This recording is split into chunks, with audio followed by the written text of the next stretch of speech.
Bonjour à tous, bienvenue pour cette nouvelle vidéo, je vous retrouve avec plaisir.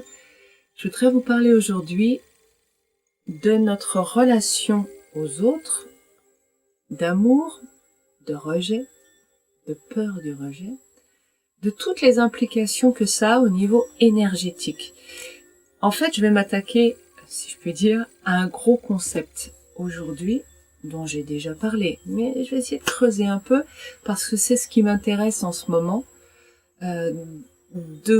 D'ouvrir et d'aller gratter un peu plus les ramifications de la relation donc au monde, à soi, à l'amour.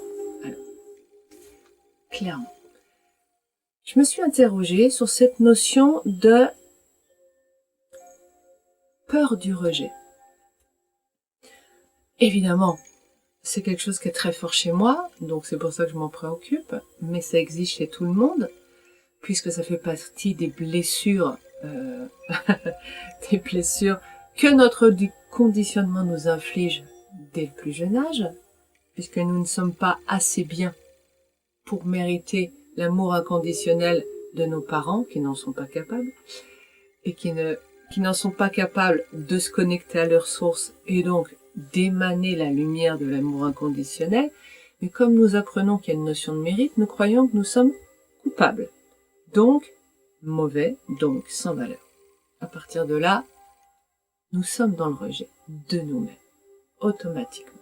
Donc nous naissons tous, nous grandissons tous avec cette blessure de rejet. Je dis nous naissons tous parce que, bien évidemment, comme de vie en vie, on retrouve le rejet dès la base de notre construction, de notre personnalité, et bien automatiquement, ce rejet est extrêmement présent vibratoirement et on va le retrouver et empirer de vie en vie. Sauf guérison par le pardon, guérison par divers procédés, c'est pas le propos d'aujourd'hui. Je me suis attachée à réfléchir à un autre côté de la pièce de monnaie rejet, donc pas le côté face mais le côté pile. Et ce côté pile, il me dit, il faut éviter à tout prix d'être rejeté par les autres. Cela dit, c'est quelque chose que j'ai entendu de différentes façons dans mon enfance. Il faut savoir se faire accepter, c'est important d'avoir des amis. Toute cette notion, évidemment, du besoin des autres, avec quand même dans cette idée de il ne faut pas être rejeté par les autres. Il y a dans cette idée-là quelque chose qui est plus puissant et qu'on va creuser. Parce qu'un jugement de valeur derrière, il ne faut pas être rejeté par les autres. C'est mal d'être rejeté par les autres. Ça, bien évidemment qu'on l'a appris. Quelqu'un de bien, il est aimé, entouré. Un salaud, un tyran, un loser, un nul, un incapable, on n'en veut pas, berk. Donc il va se retrouver isolé. Ce qui nous amène donc à vouloir inconsciemment, et ça c'est important, nous cherchons inconsciemment à être entourés pour prouver à notre inconscient que nous sommes des bonnes personnes et que nous avons donc le droit d'ouvrir notre cœur à nous-mêmes. Ça, c'est, je dirais, presque la base de notre relation aux autres. Bien sûr, va s'ajouter par-dessus l'impossibilité de nous aimer nous-mêmes et donc le besoin de cette approbation extérieure qui dit « mais si t'es quelqu'un de bien, mais si je t'aime, merci, mais si t'es une bonne personne ou merci des services rendus », ce qui revient au même « ah, j'ai le droit de m'aimer ». Ça, c'est la pierre du dessus. Mais la première pierre, je dirais, c'est dans notre rapport à nous-mêmes, bien évidemment. Donc, ce besoin de nous prouver quelque chose. En fait, de dire à notre tyran intérieur, laisse-moi vivre, laisse-moi vivre.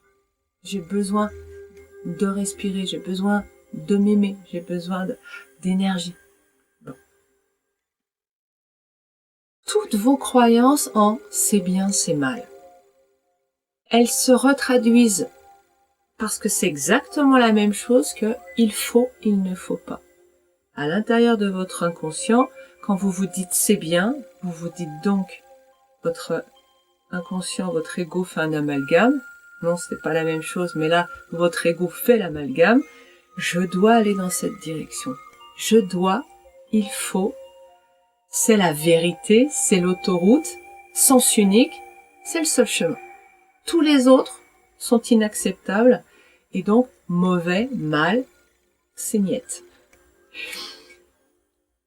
Chaque fois que vous dites je dois faire quelque chose, c'est parce que vous avez à l'intérieur de vous une croyance inconsciente qui dit c'est mal si tu ne fais pas cette chose. Donc l'obligation et le jugement de valeur, c'est kiff kiff bourricot, ça nous amène au même concept. Je n'ai pas le choix.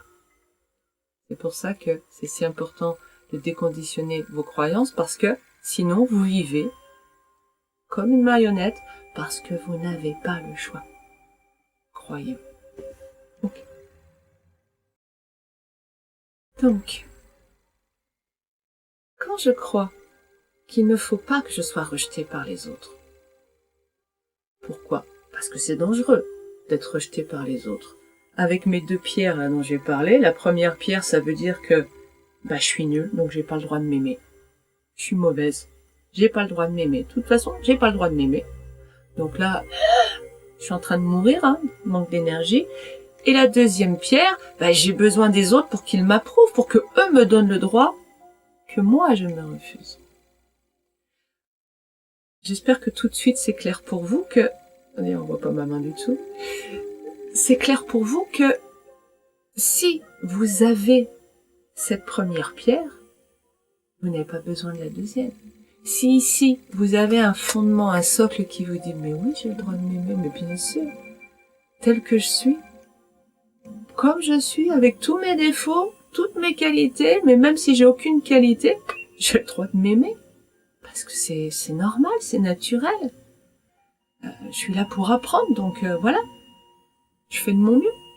Si vous avez ça, vous n'avez pas besoin de l'approbation des autres, vous n'avez pas besoin d'être entouré. Tout est là. Mais quand vous n'avez pas ça, il va falloir aller chercher ailleurs et poser la deuxième pierre qui doit vous permettre de retrouver cette autorisation de vous aimer vous-même. Bon, ça j'espère que c'est beaucoup plus clair pour vous. À partir du moment où il ne faut pas que je sois rejetée par les autres, quand je crois ça, je vais donc me préoccuper, porter mon attention sur l'extérieur. Je quitte le rapport à moi-même, je quitte mon foyer, mon fort intérieur. Vous savez que quand j'en parle comme ça, c'est F-O-R comme F-O-R-T, le fort, la place forte dans laquelle je suis en sécurité. Je vais quitter cette sécurité, je dis bien cette sécurité, pour aller dans la rue mendier quelque chose des autres. Quand je suis dans la rue en train de mendier, je suis quelque part à la merci des autres. Je ne dois pas être rejeté des autres, ça veut dire que j'ai des attentes sur les autres. À partir de là, comme j'ai des attentes sur les autres, je passe dans l'insécurité, je passe dans la dépendance. Et je vais surtout passer aussi dans l'emprise. J'ai besoin de quelque chose chez les autres. Donc, énergétiquement, je vais mettre de l'emprise. Ça, j'espère que c'est assez clair maintenant pour vous. Ce qui veut dire, si ça a besoin d'être précisé, que quand j'ai besoin de quelque chose chez les autres, je leur donne le pouvoir sur moi.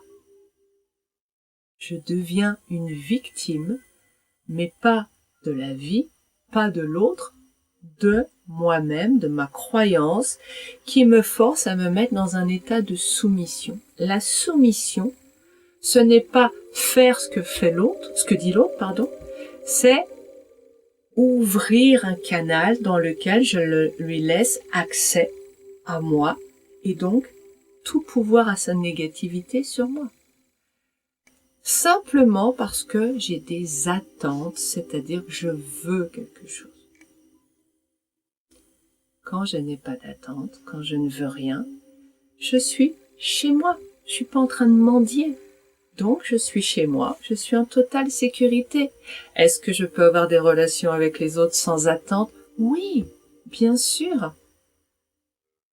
Je veux pas faire une vidéo de 3/4 d'heure, donc je voudrais préciser quelque chose par rapport à ce que je viens de vous dire. Nous admettons donc le canal d'emprise, nous nous mettons nous-mêmes en victime. On peut pas être la victime de quelqu'un sans l'avoir décidé. Je sais que c'est très perturbant à entendre pour la plupart d'entre vous qui sont encore dans un fonctionnement binaire de le méchant, le gentil, c'est l'autre qui a tous les torts, etc. Mais bon, regardez plus de vidéos. Ça fait 6 ans que je l'ai fait. Il y a de quoi faire. Regardez, même si j'en ai retiré des centaines, mais regardez. À force, vous allez peut-être, en tout cas, comprendre mon cheminement et que ça va vous donner surtout, pourquoi ces vidéos? Pour redonner le pouvoir sur sa vie. Quand j'ai le pouvoir sur ma vie, pas au sens j'ai le pouvoir, au sens je reviens chez moi, dans mon fort intérieur, je retrouve le pouvoir, mais le pouvoir c'est la sécurité.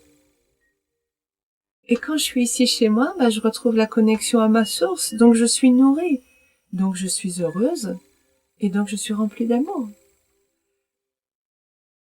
Ok? Ce qui est vraiment, ce qui m'a frappée, c'est que je me suis posé la question. Il ne faut pas être rejeté des autres, ça dit aussi, s'il faut pas être rejeté, sachant que nous sommes binaires, que nous n'avons que 2 cases dans notre cerveau inconscient, bien, mal, vrai, faux, donc si je suis pas rejeté, je suis accepté, mais accepter, ça veut dire quoi? Dire aimer, c'est ce que nous attendons les autres, de l'amour. Sachant que cet amour ne nous nourrit pas, mais nous donne juste une autorisation. J'insiste, Aucune énergie de l'autre ne vous fait vous sentir un cœur ouvert.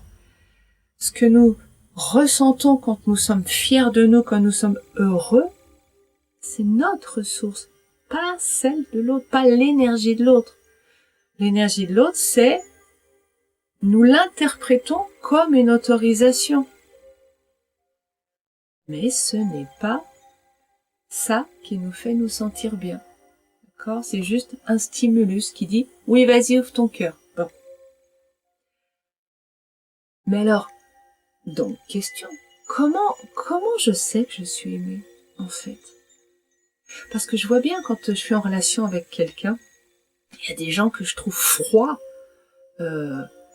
En fait, j'aime pas être en relation avec des gens froids. Moi, j'arrive, bonjour, j'envoie plein de trucs. Enfin, plus maintenant, mais il y a une époque où je fonctionnais comme ça. J'envoyais plein d'amour, croyais-je, aux autres. Et oh là là, il y a des gens qui ne rendaient rien, ça revenait pas, ça ne revenait pas. Alors, ça, c'est c'est fondamental. Parce que, comment je sais que je suis aimée?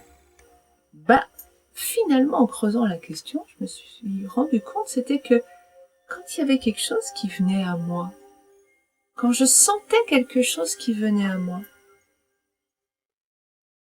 et là, oh là là, là ça m'interroge tout d'un coup. Mais qu'est-ce qui vient à moi? C'est pas l'amour, parce que l'amour il est là. Ça c'est pas de l'amour. Mais alors, qu'est-ce qui vient à moi? Une énergie, d'accord? Mais attends, c'est quoi cette énergie? Eh bien, cette énergie, à l'heure actuelle dans mes réflexions, puisque ce n'est pas de l'amour, je peux sentir le rayonnement de la lampe de l'autre en face si je suis dans mon fort intérieur, en sécurité, nourri, je sens cet amour, c'est comme si je suis derrière ma fenêtre et que je vois quelqu'un qui me fait coucou, ok, et qu'à l'intérieur de moi, je décide d'appuyer sur un bouton. Ah, mon siège me chauffe. On va prendre cette image-là. Voilà, je vois quelqu'un qui me fait coucou, qui dit, vas-y, mets le chauffage. Ok, merci. Et tac, je me mets le chauffage sur mon siège. Ah, je me sens bien. Mais c'est moi qui appuie sur le bouton du chauffage, d'accord? Donc en fait, cette énergie, elle n'a pas besoin de rentrer à l'intérieur de moi. Le problème, vous me voyez venir, le problème, c'est que je crois qu'être aimé, c'est ouvrir à cette énergie. Je crois que quand je reçois, je dois rendre. Et ça, ce système conditionnel de partage, d'échange, on appelle ça, parce que ça existe les partages et les échanges dans son fort intérieur, en sécurité, ça existe. Partage et échange d'informations, de temps, d'espace. Mais partage d'énergie, qu'est-ce qu'on partage en fait? Si on ouvre notre fort intérieur, si on est en train de mendier à l'autre, c'est-à-dire que si ça fait ça, on est dans un canal. Je sors de chez moi, bah oui, pour te rendre. Mais c'est bien de rendre. Oui, c'est ce qu'on a appris. Mais quand je rends, rendre, je dis pas donner, je dis rendre. On est dans une forme d'obligation morale, mentale, qui nous dit, ah oui, si tu reçois, faut donner. Il faut. Je n'ai donc plus le choix. Et ce il faut donner, nous l'avons tous encodé comme je retire mes protections et je me préoccupe de l'autre. Est-ce que je suis en train de dire qu'il ne faut donc rien donner aux autres? Non. Je suis en train de parler, comme d'habitude, d'un état d'être. Donner, c'est magnifique. Et en même temps, si vous vous souvenez, j'ai fait une vidéo là-dessus, donner, ça n'existe pas. Je fais quelque chose qui est juste pour moi. Donc, l'autre le prend comme un don, l'interprète dans sa vision des choses comme un don, mais moi, je fais ce qui est juste. Sinon, si je donne avec une intention sur l'autre, ce que nous avons 90% du temps, pour lui faire plaisir, pour qu'il nous rende, pour qu'il ait quelque chose. À ce moment-là, je suis sortie de mon fort intérieur et je suis en train de mendier. C'est-à-dire que je suis en insécurité, je mets le pouvoir chez l'autre parce que je suis maintenant ouverte à tout ce qu'il va pouvoir faire, dire. Quand, par exemple, l'autre, quelqu'un me fait un compliment, imagine. Oh là là, que tu es une gentille personne. C'est vraiment chouette de te côtoyer. Ok. Ça, j'entends que c'est chez lui. J'entends que c'est chez lui. Ça veut pas dire, donc, oh, c'est gentil, oh, quand même, toi, tu sais. Ça, c'est du coin, c'est de la négativité. C'est-à-dire que je vais vouloir lui donner quelque chose en retour. C'est difficile pour moi de vous expliquer ça parce que c'est aussi très énergétique. C'est-à-dire que c'est cette sensation tout d'un coup qu'il y a une attente, qu'il y a une volonté, c'est-à-dire un canal. Mais comme vous ne le sentez pas énergétiquement la majorité du temps, j'essaie de vous le faire comprendre par les mots et la situation, mais c'est difficile. C'est difficile. Donc quelqu'un me fait un compliment, ok, voilà, c'est un grand plaisir de te côtoyer, nanani, nanana. Quand je suis dans mon fort intérieur, je peux me sentir en joie de voir que l'autre est content. Mais ça veut pas dire que j'ouvre pour prendre son compliment à l'intérieur de moi. Ok, ah c'est chouette, il est content. Eh ben c'est super. Ah ben c'est cool. Je reste chez moi, en sécurité. Il est content, Super, ça me dit, tiens, appuie sur le bouton. Bon, ben, j'appuie sur le bouton, moi aussi, je suis contente. S'il me dit, t'es nul, t'es machin, ok, moi, je reste dans mon fort intérieur et je peux appuyer sur mon bouton parce que de toute façon, c'est chez lui, c'est pas chez moi. C'est comme si, pour vous donner un exemple, c'est comme si vous étiez invité chez quelqu'un et puis que vous passez dans un couloir et vous voyez quelqu'un qui est aux toilettes et qui a laissé la porte grande ouverte, une personne âgée par exemple. Je pense que la plupart d'entre vous, vous n'allez pas vous mettre comme ça et à regarder ce qui se passe. Vous allez détourner le regard parce que bon, voilà, c'est pas ok. Donc je détourne mon attention, Je me centre sur autre chose. Il n'empêche que je peux parler à cette personne aux toilettes. Je peux avoir un échange d'informations. Mais c'est pas pour ça que je dois rentrer dans son intimité. Alors j'espère que l'image va vous parler un peu plus. Je ne rentre pas dans son intimité. Je ne rentre pas dans son monde. Je la laisse faire ce qu'elle veut aux toilettes. D'accord? Et ben c'est la même chose dans les relations. Je vais conclure.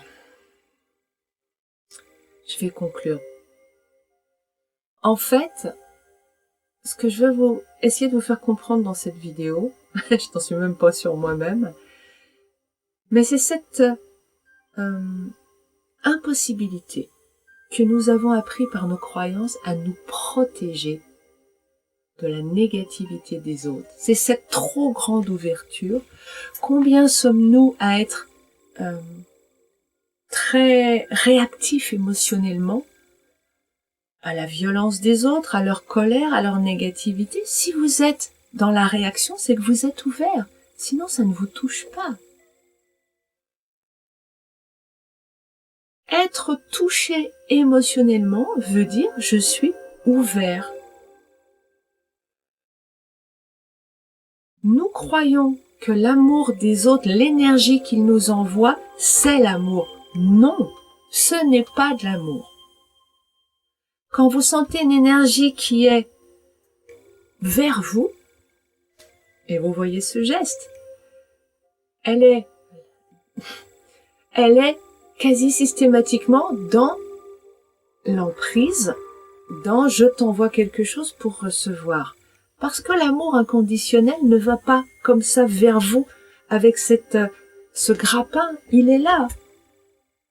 Quand vous regardez quelqu'un de très élevé spirituellement, généralement ils sont très lumineux ces gens-là, eh bien, vous ne sentez pas quelque chose qui vient vers vous de leur part. Simplement, vous sentez une belle lumière qui les entoure. Alors évidemment, je parle de sensation, quand on ne le sent pas, c'est très compliqué.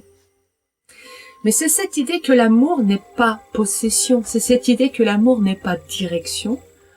Quand nous parlons d'amour en fait entre les gens, oui, on sent une énergie, je suis bien d'accord, mais cette énergie, c'est pas pour ça que je dois chercher à la recevoir. Peut-être c'est ça, en l'exprimant comme ça.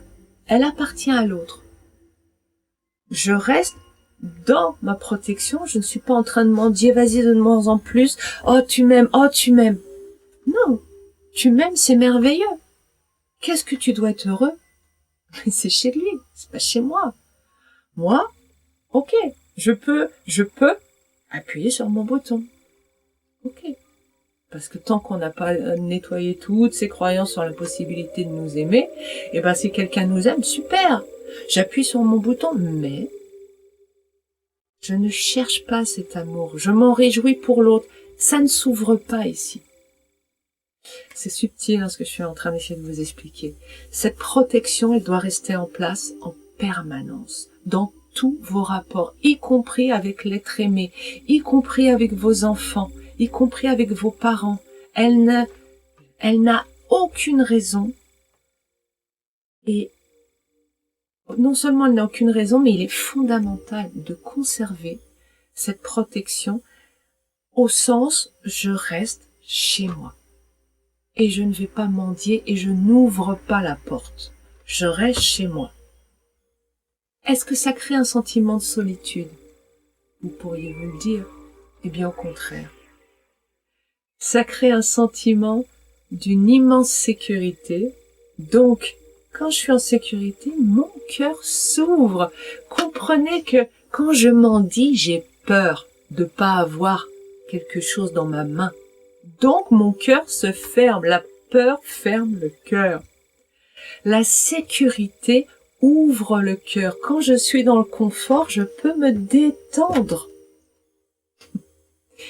Et vous le voyez bien, hein, quand vous êtes dans le stress, dans mon Dieu, quelle heure il est, oh là là, je vais pas y arriver, oh, qu'est-ce qu'ils vont dire? Vous n'êtes pas en train de, waouh, c'est beau, c'est magnifique, oh, qu'est-ce que j'aime ça. Non. Le c'est beau, c'est magnifique, c'est quand vous êtes détendu, posé tranquillement, en train de regarder un coucher de soleil qui prend son temps devant vous. Je reviendrai sur cette notion de temps aussi, encore. Parce que le temps n'existe pas, le temps est un état d'être. J'y reviendrai. Bon, si vous avez des questions, n'hésitez pas. Je vous souhaite une très belle semaine et je vous dis à bientôt. Juste pour info, pour ceux qui ne regardent que de temps en temps les vidéos, je ne ferai pas de vidéo pendant les fêtes. Enfin, j'en ferai une le samedi avant Noël et j'en ferai une. Je pense que je vais pas regarder d'ailleurs le calendrier cette année comment ça tombait, mais voilà, genre le samedi entre Noël et le jour de l'an, je ne ferai pas de vidéo. Je m'offre un peu de vacances. Voilà. Très belle semaine à vous. À bientôt.